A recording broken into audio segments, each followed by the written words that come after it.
guys, welcome to the Sonic series. I threw my mic in the ocean for this. You're watching a video in which I go over my thoughts on a Sonic game. It's one of these ones if you can read it. Sonic 3 and Knuckles is on the dinner plate for today, so let's do this thing.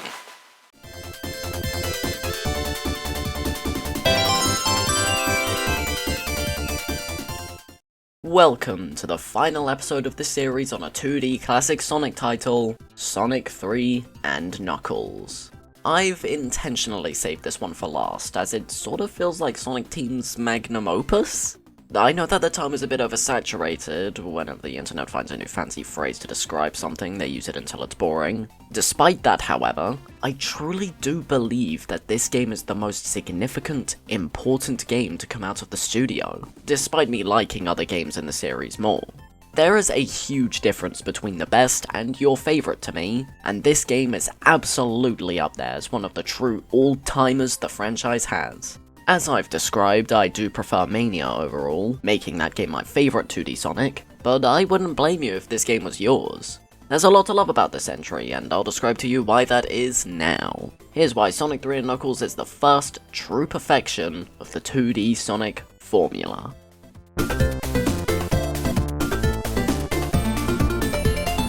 Sonic 3 combines the more exploration and chill level layout that Sonic 1 had, and the more linear, speedy stages of Sonic 2. This, to me, creates a perfect balance of playstyles that is so easy to switch between no matter what part you're at. You can go from a steady jog looking for giant rings, to blasting through every section at the speed of Sonic. Most of this video will be about the levels, as there's not too much to talk about outside of it, so let's jump in. Angel Island is where this game begins, even though the whole game takes place here.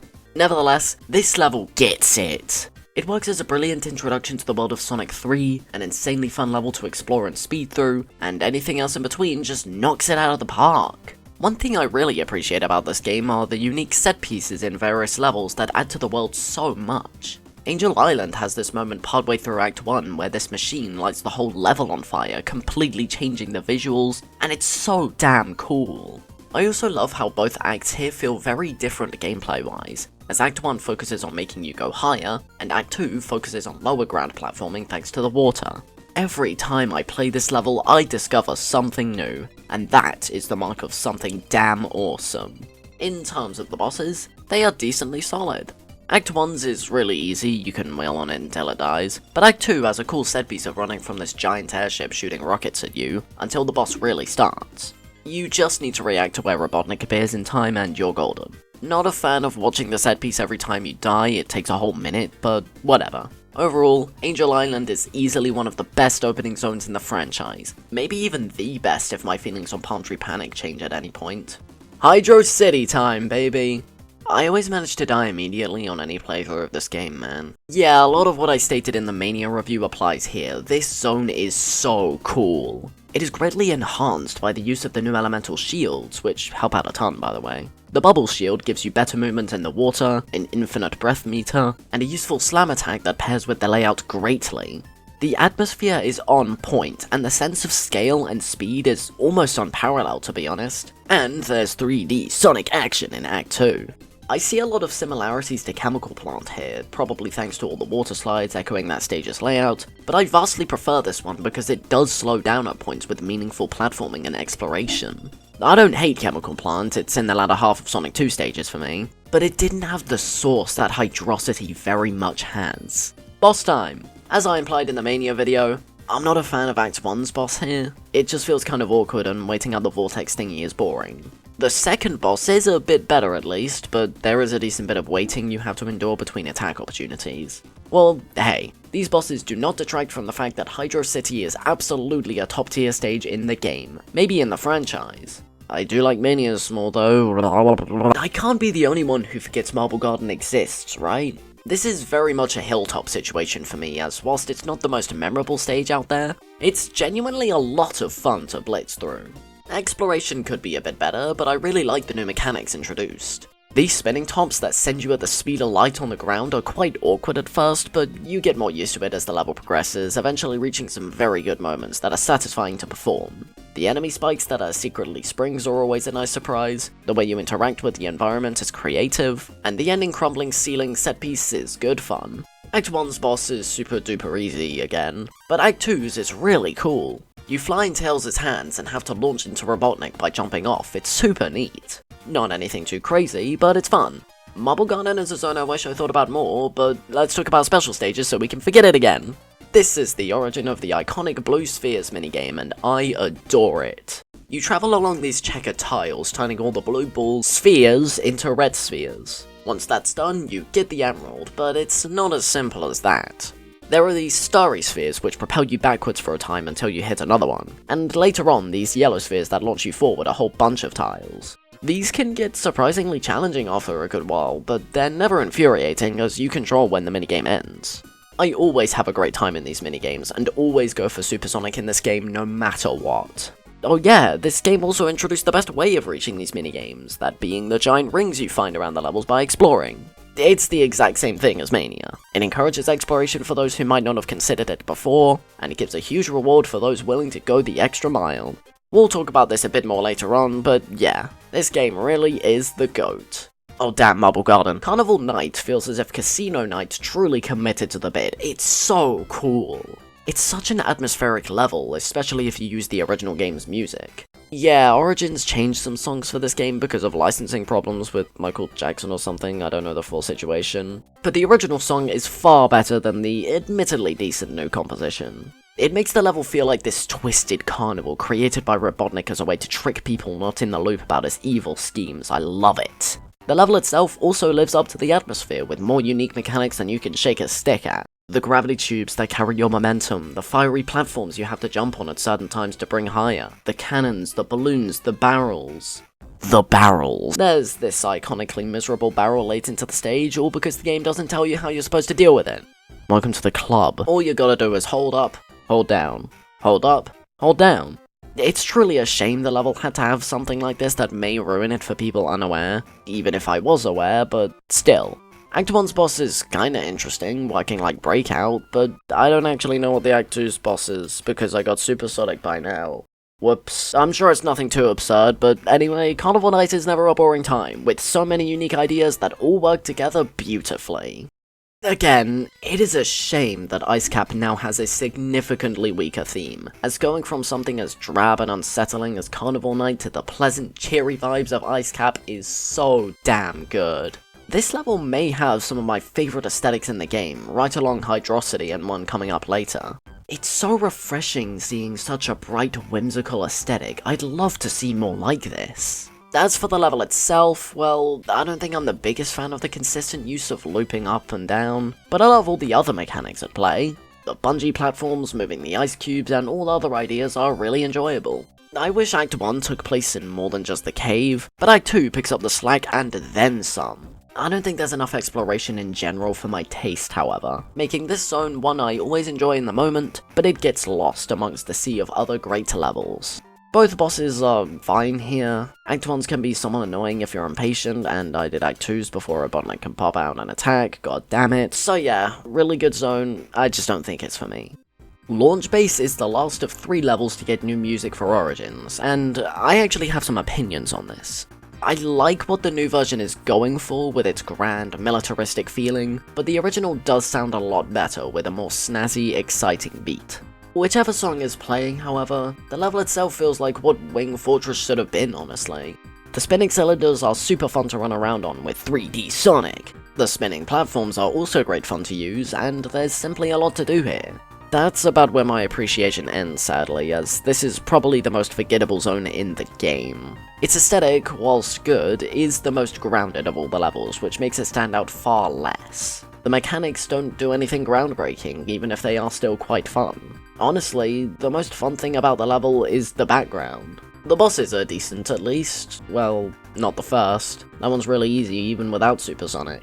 Act 2 picks up the slack, specifically in its latter half. There's this awesome moment of riding one of Robotnik's flying pods, then you land on the side of a rocket where the real fight begins. Phase 1 requires you to be vigilant about spacing and timing, considering where and when Robotnik shoots his lasers. Phase 2 is pure reactions, as Robotnik travels across the screen in an attempt to grab and slam. It's a very cool way to end the game, and that's it, we've beaten Sonic 3. But we haven't beaten Sonic and Knuckles yet, so let's jump into those levels right away, beginning with Mushroom Hill. Because of the nature of this level, it has a very difficult task of both working as a starter level for those beginning with Sonic and Knuckles, but also as a direct middle point for those coming straight from Sonic 3. Somehow, someway, however, they managed to pull it off. I adore this level. It's so bouncy, exciting, and full of creative mechanics that all work to move you forward. This level probably reaches the pinnacle of that balance of exploration and speed mentioned previously. It's a masterful display of what makes classic Sonic work. That being said, I wouldn't say this is an absolute favourite of mine, maybe because some mechanics like these pulleys can get annoying, and the odd moment of unfair enemy placement. But oh no, this means that the level is only a top 5 in the game and not a top 3, what a shame. Yeah, this level absolutely cooks, and so do the bosses. As always, the first boss is really easy, but the second one requires some thinking. You chase Robotnik whilst avoiding lines of spiky balls, and it's quite adrenaline-inducing.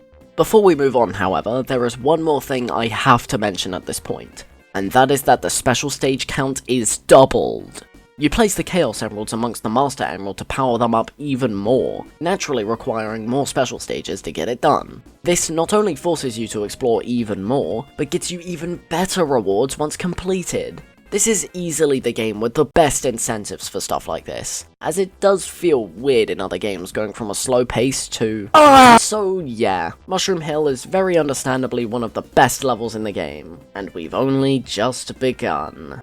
Hello, Flying Battery! I want to go out with this stage, man, it's so fun! It's very much a more speed-focused stage than exploration, again, not my preference, but Flying Battery gives us a glimpse into how purely focusing on speed isn't necessarily a bad thing. Not to say there aren't moments to explore, but they are more about reacting to what's coming instead of actively slowing down and going back. No matter what anyway, this stage just never lets up with its adrenaline thanks to the poles that launch you, the spinning cylinders, and iconically pumped up music. Act 2 does slow down a bit thanks to these weird elevator thingies, but it hardly matters complaining about that. I was kind of a dumbass with how I went about this game, however, as I forced myself to find any giant ring possible. This led to hair being pulled out of my head as I looked up where some of them were. Don't do this, have fun. Thankfully, replays made me adore the level all over again, and the bosses are a similar story. Act 1's is super creative, tricking you with the animal capsule turned fighting robot.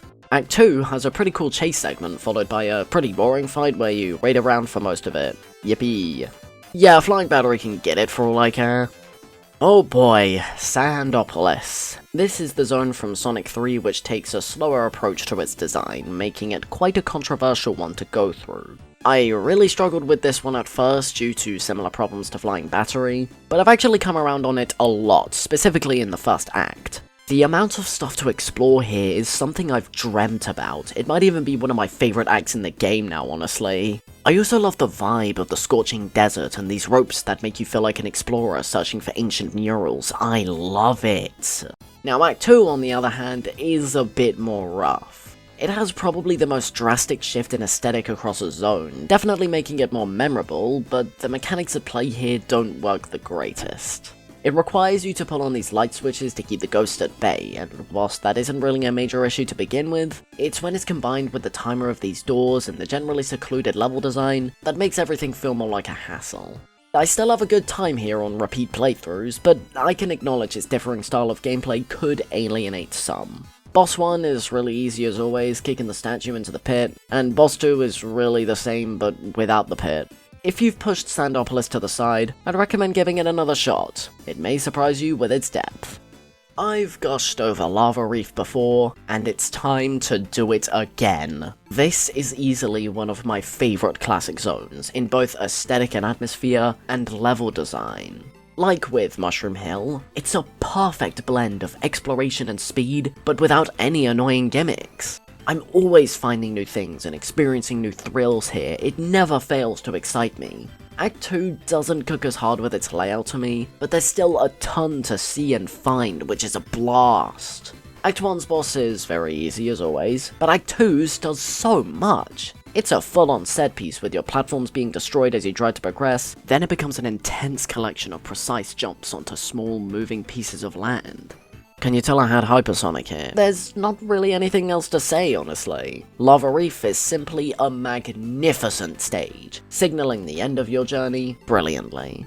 Hidden Palace is technically next, but it's really just a few easy jumps before an easy Knuckles fight and shocking betrayal, bringing you to the endgame, Sky Sanctuary. Now this level has practically no exploration whatsoever. It's really just a few straight lines with mini-bosses in between. However, this actually works because of the atmosphere, the gimmicks, and the speed. After all the dark, aggressive locations from before, you reach what feels like heaven, in a sequence that can only be described as magical. Nothing really slows you down either. The bouncy clouds keep your momentum, there are tons of springs keeping you moving forward, and these spinning platforms are easier to deal with than they look. All of these keep the pace up in this level to make it something so exciting to go through, despite its relatively simple nature compared to others. For the bosses, there's 3 of them. A refight of the first one from Sonic 1, the Tidal Tempest one from CD, and a unique fight against Mecha Sonic, which are all quite easy to be blunt. It's still awesome, but playing it is kinda disappointing every time. Overall, Sky Sanctuary is a marvelous penultimate zone, one of the greatest uses of calm before the storm. Only one more to go, so let's cover... Death Egg is very, very weird to me, as I have no idea what I think of it. I know I don't hate it, but I wouldn't say I love it either. I don't know, it doesn't really have the source that Titanic Monarch has to make it truly something special to me. I find the structure a bit wonky, there's not really any exploration because there's no giant rings here, and the mechanics don't really do it for me. Inverting gravity is cool, but the novelty wears off quickly, and these automated segments in Act 1 are the same story. The aesthetic doesn't really do it for me either, and the level doesn't really know what it wants to be.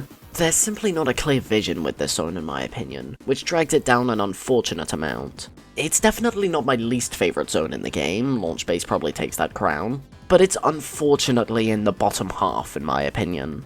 Well, the bosses are neat at least. Boss 1 is kind of annoying though, same thing with Act 2's first phase, so... The next phases are where it's at, however. It's a giant gauntlet of attacks from this giant mech requiring patience, attention, and more. If you die, you begin with 0 rings, which is a flaw, but I love doing this fight on future playthroughs, especially with other characters that make it easier. Finishing this fight the first time was so damn satisfying, making me think generally mixed thoughts on the level as a whole, but I always feel good after this. Let's go back down to the planet. Whoops, I forgot about Doomsday Zone, the one you unlock after beating all the special stages. If I was a 5-year-old at this point in the game, I don't know how many blood vessels would have bursted at that music, it's damn terrifying. Well, the fight is kinda cool, I guess. You chase Robotnik in his last stand to keep the Master Emerald supersonic, pointing his own missiles at him in Phase 1, and ramming into him in Phase 2. I was very stressed at this point because of how tough I found the previous fight, so I didn't have a lot of fun then because I just wanted out of there. However, now I can see that Phase 2 is actually pretty cool, and Phase 1 is pretty awkward. I like this in general at least, really feeling like a true finale to this era of Sonic. Now we're done with the levels. There you have it, everyone. Honestly, even though I already knew I loved the levels of this game, I was even more positive than I expected. I've really come to respect Classic Sonic as a whole over this whole series, as there's so much nuance to how the levels are designed, and I love it. Sonic 3 and Knuckles in particular nails pretty much any and all aspects of design to the point where I wouldn't be against someone calling it a perfect game. For what it sets out to do, it does it with practically no issue. Some zones could be better, sure, and the bosses are still not the best things out there, but the good levels are truly some of the best we've seen. I could play them 1,000 times and never grow tired. I could end the discussion here, but there's a little more to this game I want to talk about, so let's get into it.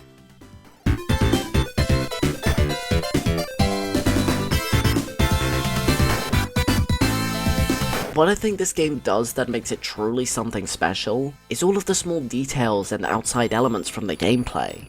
This was the first Sonic game, in my eyes at least, to actually present its story throughout the game in an elaborate way. There are many cutscenes which show Knuckles toying with the player, until Hidden Palace where he gets betrayed by Robotnik and helps you out. It really feels like a mutual respect forms between the two guys in the title, and the intensity of the story is perfectly laid out thanks to the atmosphere of each stage ramping up, and the music conveying each location wonderfully. We'll talk about the music last of course, but I also find the presentation of the story so charming.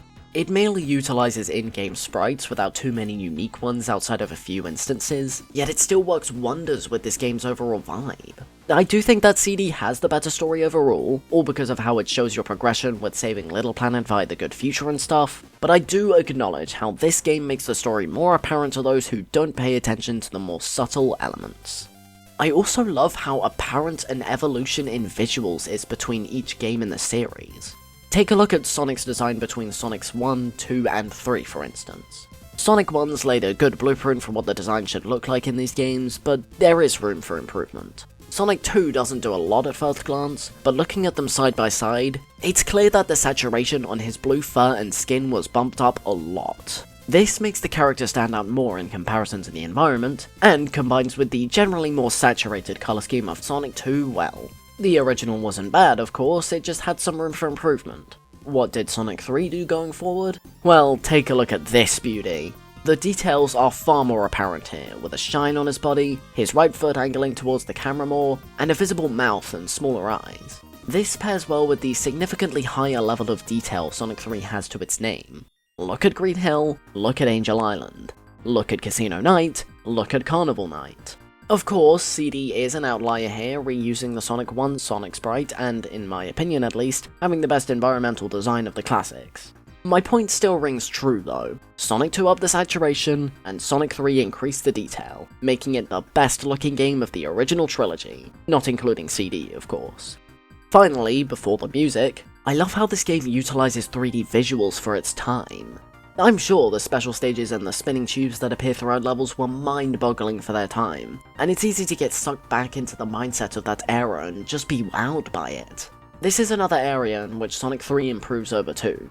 Yeah, the special stages of 2 looked really cool, but 3 improved so much on how they look, it's kind of insane. Instead of assets choppily appearing on screen at certain intervals, they slowly grow larger due to perspective, which 1, helps out a ton for gameplay, and 2, looks so much better and more real.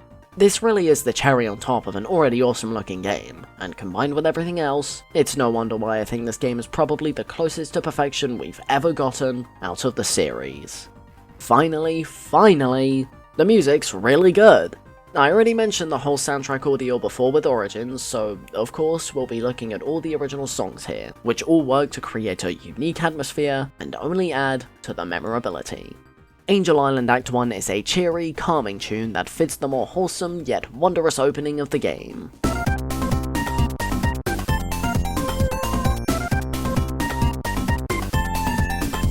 Yeah, Hydrocity Act 1 is peak.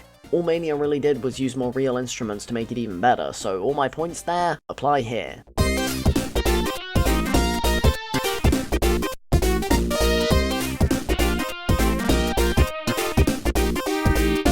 As I mentioned before, Ice Cap Act 1 just gets it, man. It perfectly fits the whimsical, exciting nature of this icy world, and especially works with the opening sledding segment.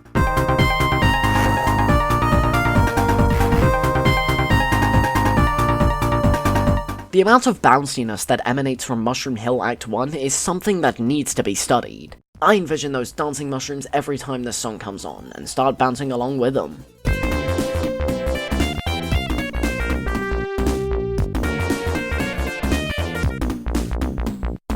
Man, is Flying Battery Act 1 a perfect groundwork for the Mania 1 to just cook with. This ain't a bad version at all, of course. It's just as pumped up and exciting as the newer one.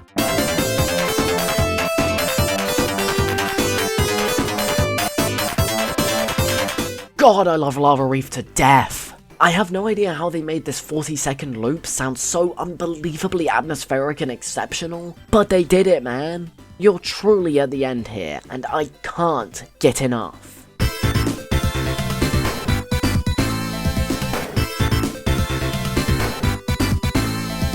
Sky Sanctuary is heaven. It truly encapsulates the high-in-the-sky feeling whilst complementing the tone of the story here practically perfectly. I've straight up listened to it exclusively whilst going to sleep. It's that damn good.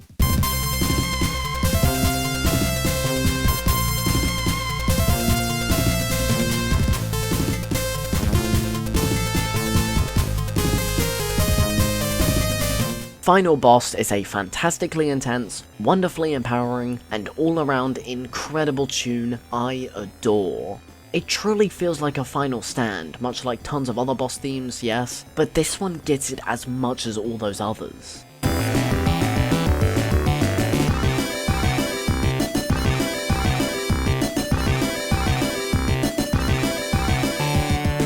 Finally, I said this before and I'll say it again, Doomsday Zone's opening would have been terrifying to hear back as a child. Thankfully, the rest of the song is fittingly visceral, feeling like this true finale to an amazing trilogy, or quadrilogy, of games.